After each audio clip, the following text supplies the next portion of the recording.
Clear.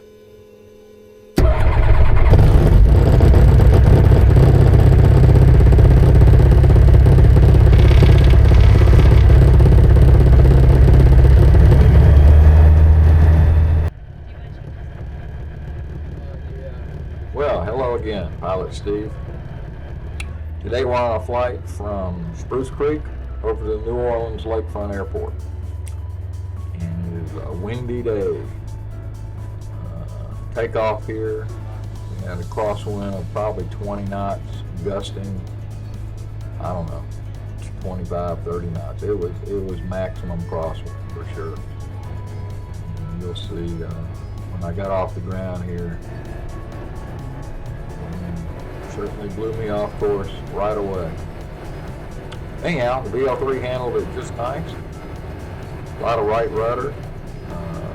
Speed going quickly so we can get into the air, get off the runway. There you can see I'm already off course. But gear up, flaps up, point the nose up.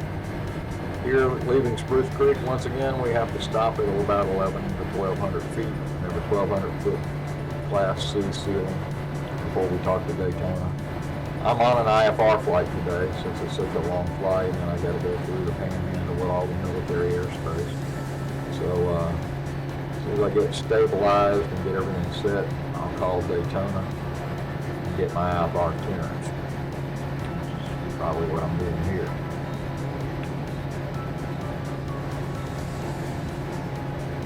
This is a pretty long video, so I'm going to let you watch most of it, and I'll narrate things that you might need to know along the way.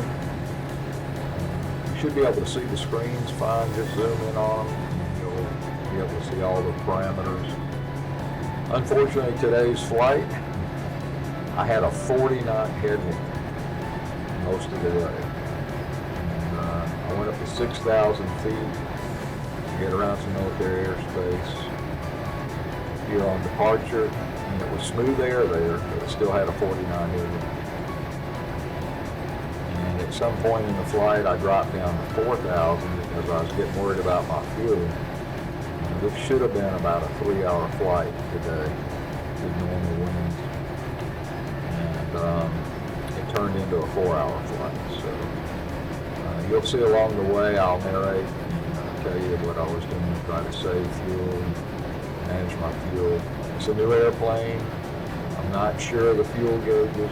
I'm not sure of the fuel computer. I know I have 36 gallons when I take off. So it's a lot of looking and wondering and just being sure I've got enough fuel.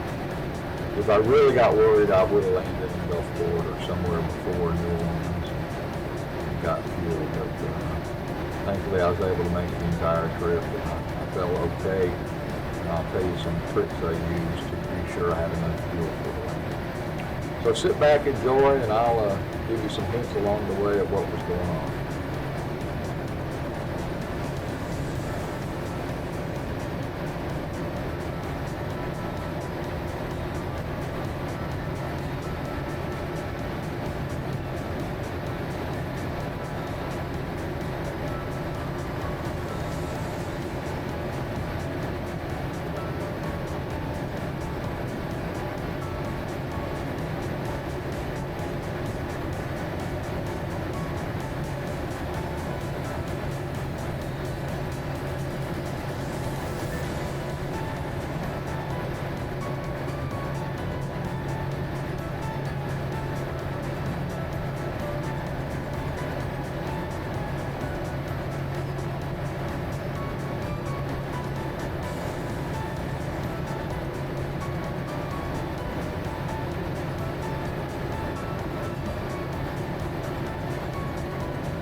I'm level at 6,000, heading up towards Jacksonville, and then they'll turn me and go across the Panhandle, past the military space.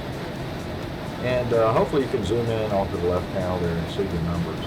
Basically, I'm at 85% power, and I'm burning 7.6 gallons per hour, and that seems to be the sweet spot on this airplane. If I nudge it up just a little bit more, it gets out of eco mode and the fuel burn gets up into the 80s sometimes. So this seems to be the best setting for cross country. So I'll leave it there. But like I said, I have a 40-hour headwind. It's no fun. So I'll give you a few excerpts along the way, and then let you see the landing at New Orleans Lakefront.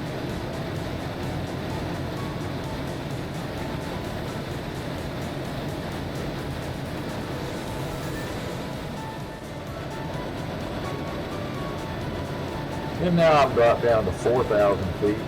Try to get out of that headwind. I still have about an 18-knot headwind, 4,000.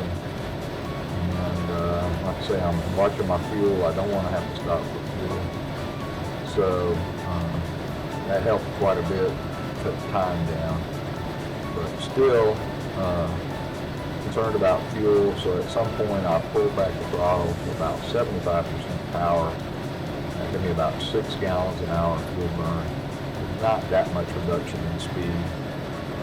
So that made me feel a lot better. I knew I could make it after doing that. These are things you have to do on your trip. You can forecast everything in the world, but you have to pay attention along the way.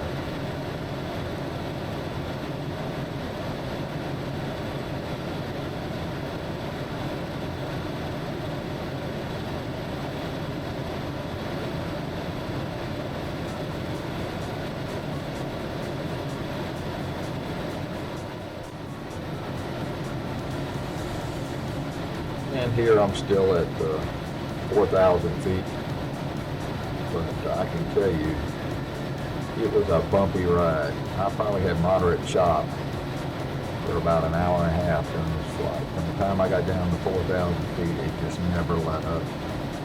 So it was really a windy day. Say if I wasn't concerned about fuel, I would have gone back up to 6. Want to make it without having to stop. Next coming up is the landing phase, and it's you can watch it back and watch it. Hopefully you can zoom in and see all the panel and things that you need to see here. All the numbers are there.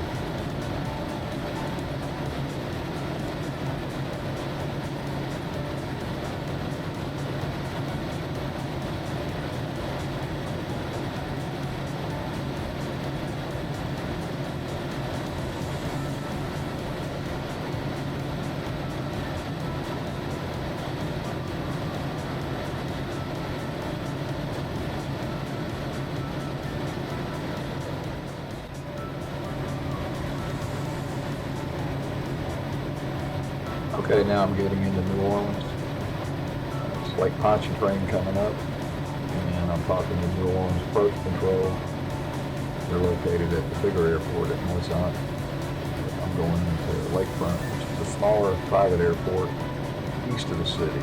It's just a lot easier to get in and out of there in a small plane, although I do go into MSY sometimes if I'm going to catch a commercial flight or if I need a car and want to stay out that way. Although I did pick up a car.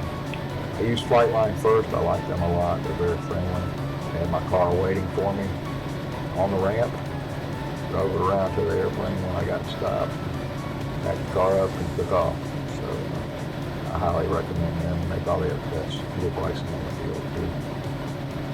I'm going to sit back and let you guys watch the rest of the video. It's a pretty uneventful landing. The winds are out of the north today, so we'll be landing on runway 36 left, which is the westmost runway. And we'll go over the city that way, a little bit south of the airport, and see New Orleans and see what it looks like coming in. You should be able to see the airport sticking out into the lake. It's a very easy airport to find from the air. Sticks out there on a visual day, you can see it with no problem. I like going in there. It's easy. I've never been in a Class B. This is probably one of the best, easiest Class Bs to get in and out of, so it's a good one to practice with. Pilot Steve, I'll be signing off, and I'll see you on the next trip, which is coming back from New Orleans back to Spruce Creek. Had a good flight there. Got to get some of that wind back. We'll see that in the next video. Show you how fast the plane went across the ground. It was pretty impressive. Have a good one, and any comments I appreciate. And I'll try to do what I can to answer your questions.